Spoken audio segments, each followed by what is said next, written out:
What's up, everyone? Welcome back. Welcome to week 14. Before we get started, I just want to thank everyone that's stuck with me with this channel and really helped it grow.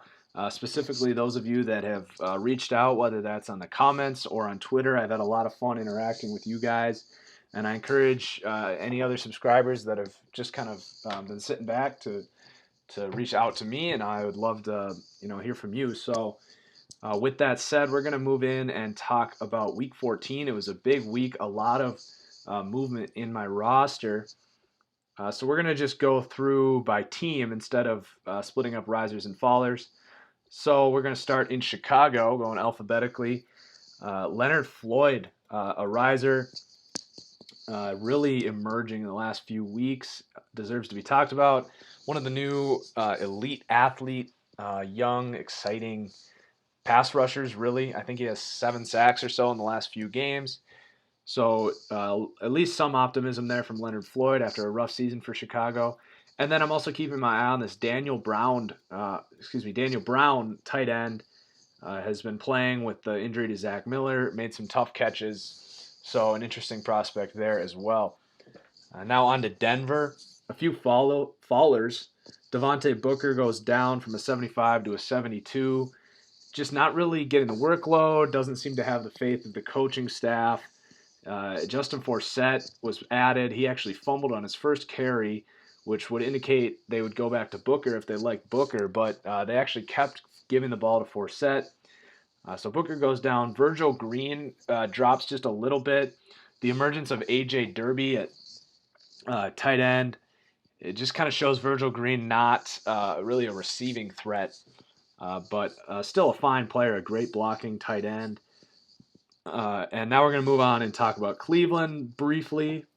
Jamar Taylor going up after getting that contract extension from a 75 to a 78. I think Taylor's a nice young player. He's made some exciting plays on a team that hasn't had a lot of excitement this year, so some optimism for Jamar Taylor. Now Tampa Bay, they've got a couple big risers. They have really impressed me. Their defense is red hot, and Levante David, I think, has been a huge part of that, just making impact plays left and right this week. He goes from an 86 to a 90, seems to be getting his confidence back. And then I've ripped a lot on Chris Conti in previous shows, and he has been replaced by Keith Tandy, 4-year veteran, and he's one of my stars of the week. He goes from a 65 to a 75. He's helping in the run game. He's got interceptions in back-to-back games. So they seem to have found their strong safety, and he's kind of at least been there while their defense has shown this massive improvement. So got to credit him for some of that. Arizona, Michael Floyd was released today, so he's going to go down. Floyd, I'm not going to spend a lot of time talking about him, but I don't think we'll see him again this season. I think we'll get a suspension for him. So there's not going to be any reason for teams to really pick him up. And now the big point of emphasis this week is going to be on Dak Prescott. I kind of went on a little Twitter, not rant, but I was talking about him a lot on Twitter, and the Cowboys need to go to Tony Romo.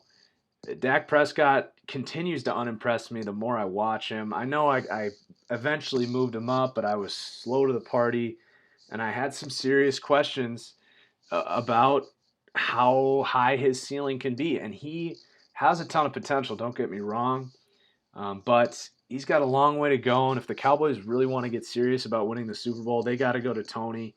He knows all the different looks the defenses are going to throw at him. He's not going to miss as many balls as Dak misses.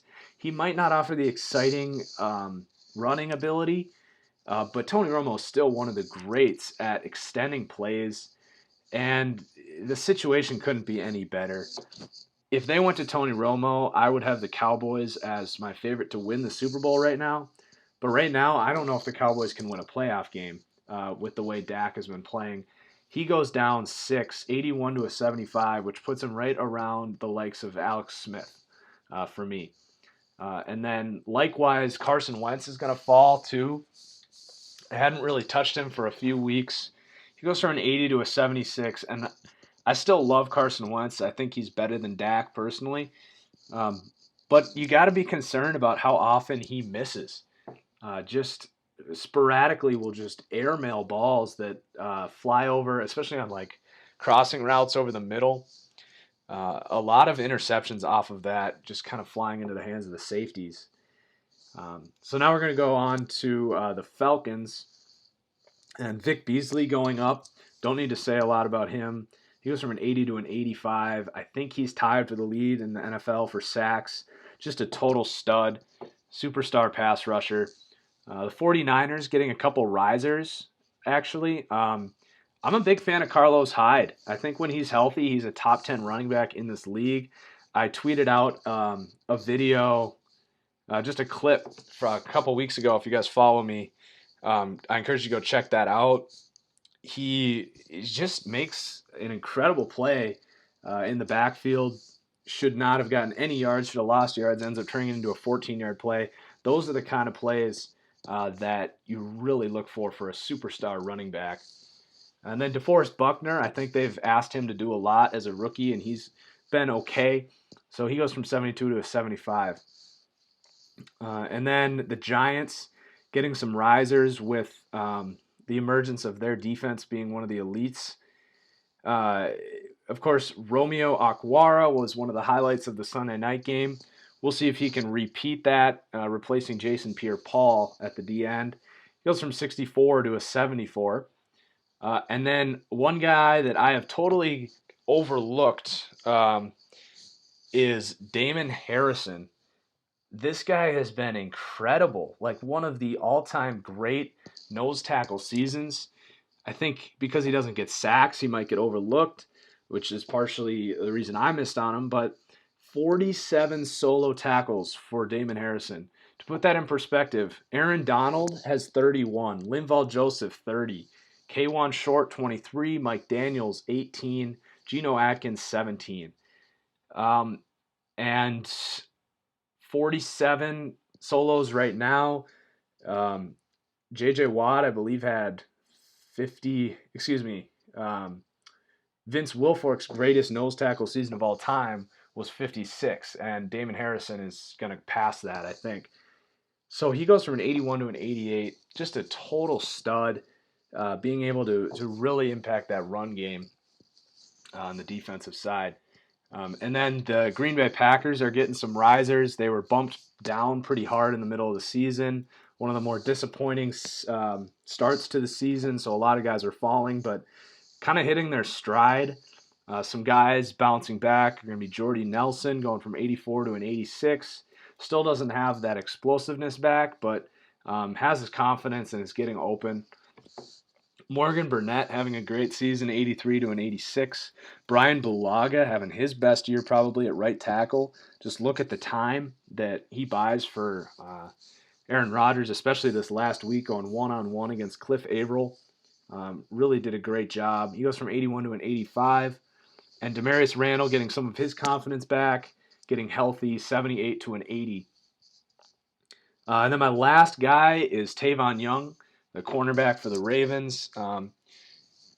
He's just having a good rookie year, and a guy that I've kind of overlooked. He goes from a 68 to a 75. A little undersized, but a good physical corner that I'm sure the Ravens are counting on to be kind of a leader in that secondary going forward. So that's going to conclude the show. It got a little long, but it was a big week. So subscribe, guys. It really helps me out. Check out my Twitter, too. I think you guys will like it at TFG_football. And we'll see you for week 15. Peace out.